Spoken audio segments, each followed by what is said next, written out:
আসসালামু আলাইকুম সুপ্রিয় দর্শক। নেমন্তন্ন বাড়িতে শেষ পাতে যদি চাটনি না থাকে তাহলে নেমন্তন্নের খাওয়াটা কেমন যেন একটা অসম্পূর্ণ থেকে যায়। তাই আমি রুকসানা আজকে হাজির হয়েছি অনুষ্ঠান বাড়ির স্টাইলে টমেটোর চাটনির রেসিপি নিয়ে। আর আমার রেসিপিটি ফলো করে আপনারা বাড়িতে বানালে এটিকে সারা বছর সংরক্ষণ করতে পারবেন। তো চলুন রেসিপিটি শুরু করা যাক। আর এই চাটনি বানানোর জন্য প্রথমেই লাগছে আমার টমেটো। আমি এখানে টমেটো নিয়েছি 3 কিলো। টমেটোটাকে ভালোভাবে ধুয়ে পরিষ্কার করে রেখেছি। এবার এটাকে কেটে নেওয়ার পর সরাসরি রান্নাতে চলে যাব।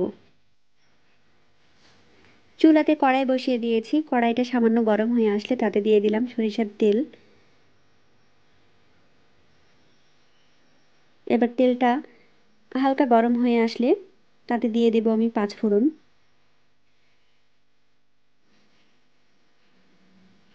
পাঁচফোড়নটা দিয়ে দিলাম। তারপর দিয়ে দিলাম কয়েকটা শুকনো লঙ্কা। এবার এটা থেকে হালকা একটা সুঘ্রাণ বেরিয়ে আসলে তাতে দিয়ে দেব কেটে রাখা টমেটোগুলো।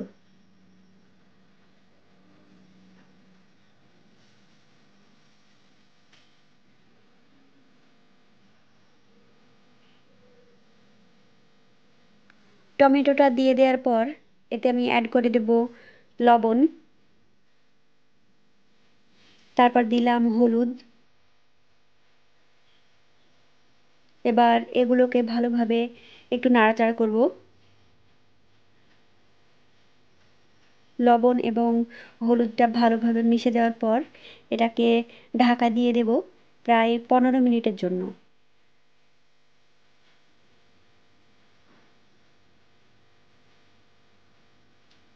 ঢাকা দিয়ে দিলাম। ফিরে আসবো 15 মিনিট পর। 15 মিনিট আমার হয়ে গেছে। ফিরে এলাম। এবার এটা থেকে প্রচুর পরিমাণে পানি বেরিয়েছে। লবণটা দেওয়ার ফলে কিন্তু এতটা পানি বেরিয়েছে, না হলে কিন্তু এতটা পানি বেরোতো না। আর লবণটা দেওয়ার ফলে টমেটোটা খুব দ্রুত নরমও হয়ে যায়।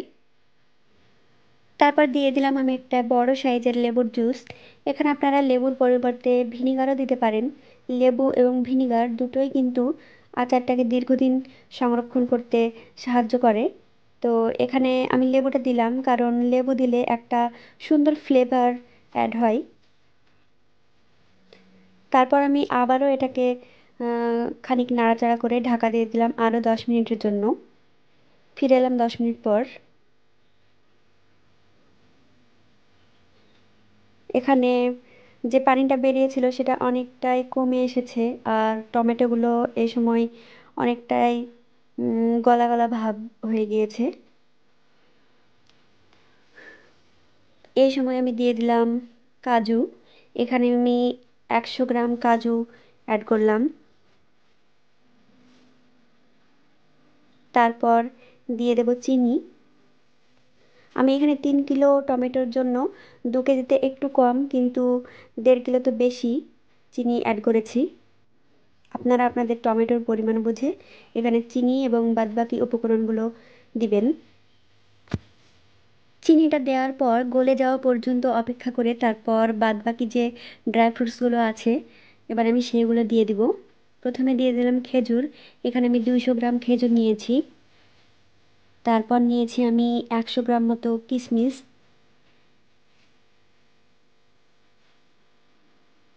তারপর নিয়েছি এখানে চেরি ফল 150 গ্রাম, সেগুলো দিয়ে দিলাম।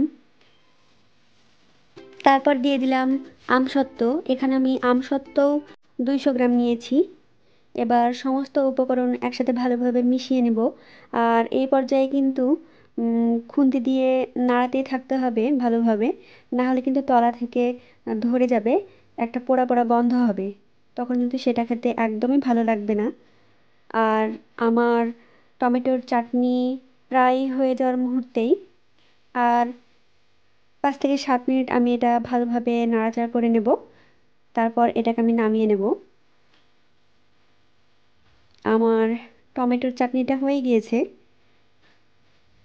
খুব সুন্দর একটা কালার এসেছে আর থিকনেসটা আমি যেমন চাইছিলাম তেমনই হয়েছে। আপনারা চাটনিটা বানানোর সময় একটা জিনিস খেয়াল করবেন যে এতে যেন কোনো পানি পানি ভাব না থাকে, তাহলে কিন্তু চাটনিটা নষ্ট হয়ে যাবে। আপনাদেরকে ভিডিওর শুরুতে বলেছিলাম যে এটা সারা বছর সংরক্ষণ করা যায়, কিন্তু ট্রাস্ট মি, এটা এতটাই টেস্টি হয় যে যে একবার খাবে সে বারবার এটাই খেতে চাইবে। আপনার বাড়িতে এটা অতদিন থাকতেই পাবে না। তো আর যাই হোক, এটাই ছিল আমার আজকের টমেটোর চাটনির রেসিপি। আপনাদের কেমন লাগলো ভিডিওটি আমাকে জানাবেন। যদি বাড়িতে ট্রাই করেন ভালো লেগে থাকে তাহলে আমাকে কমেন্টে জানাবেন।